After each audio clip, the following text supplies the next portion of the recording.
On September 18, 1960, Cuban dictator Fidel Castro arrives in New York City with the Cuban delegation to the United Nations. It is Castro's second visit to the United States after leading a successful revolution that brought him to power. 32-year-old Fidel Castro's forces overthrew dictator Fulgencio Batista on January 1, 1959. U.S. officials were deeply concerned about the new Cuban regime's anti-American rhetoric and Castro's stated plans to nationalize foreign properties in Cuba.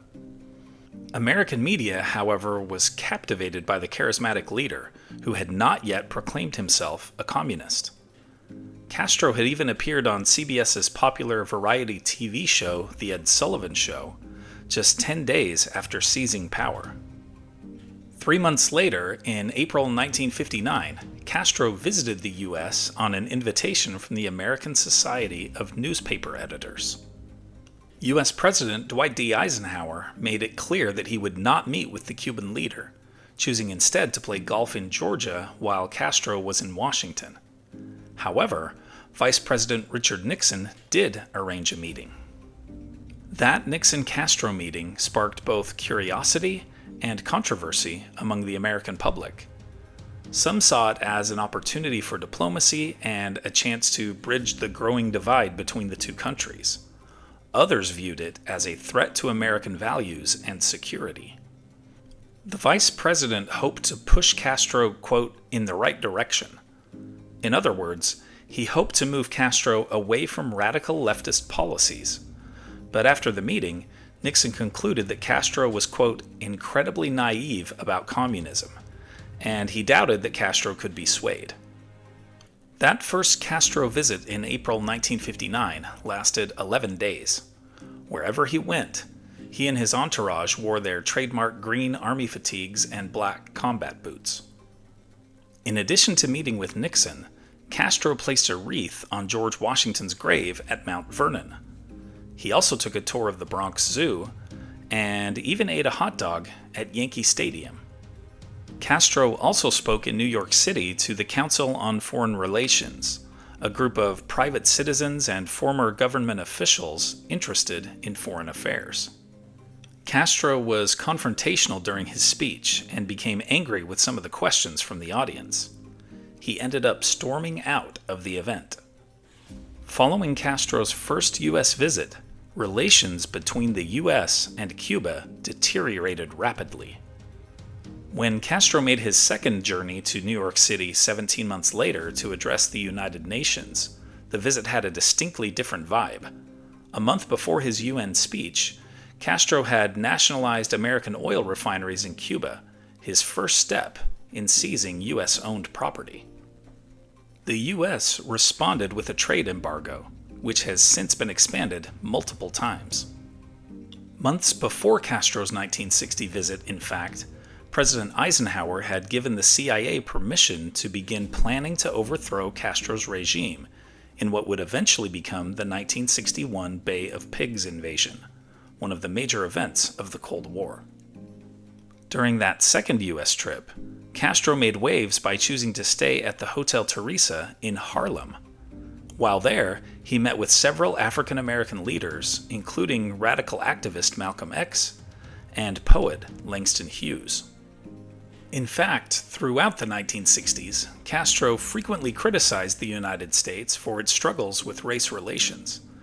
He publicly denounced the U.S. after violent attacks on Black Americans during episodes like the Freedom Rides, pointing out the hypocrisy of such events occurring in a nation that claimed to promote freedom.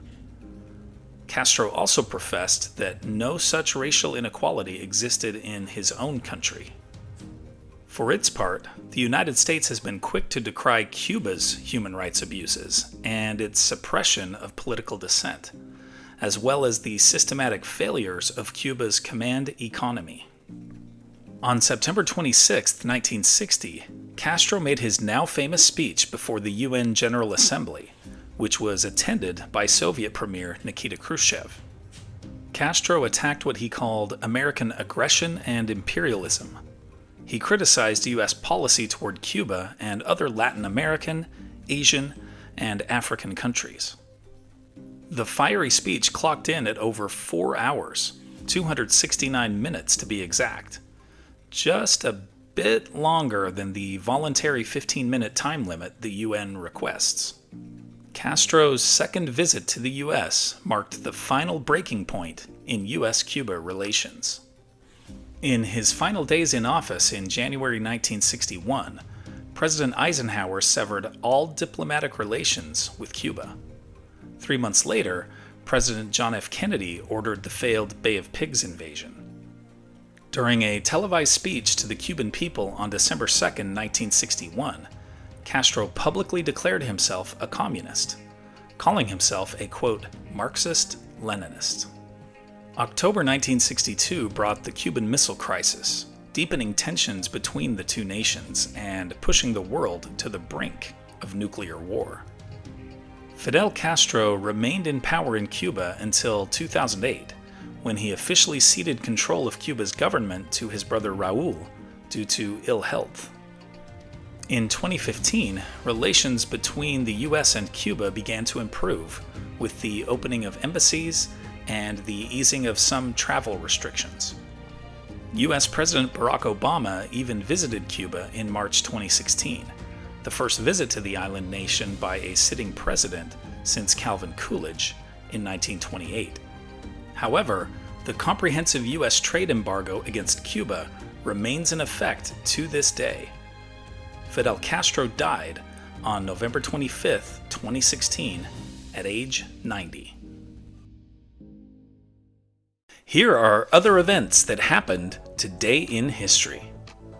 In 1634, outspoken religious thinker Anne Hutchinson arrives in Massachusetts with her family. In 1793, President George Washington lays the cornerstone to the United States Capitol. In 1850, Congress passes the Fugitive Slave Act, requiring free states to help capture escapees. In 1862, Union General McClellan lets Confederate General Lee retreat after the Battle of Antietam. In 1970, American guitar legend Jimi Hendrix dies of asphyxia caused by an overdose at age 27. In 2001, 1 week after 9/11, anthrax-laced letters are sent to U.S. senators and the media. In 2020, U.S. Supreme Court Justice Ruth Bader Ginsburg dies of cancer at age 87.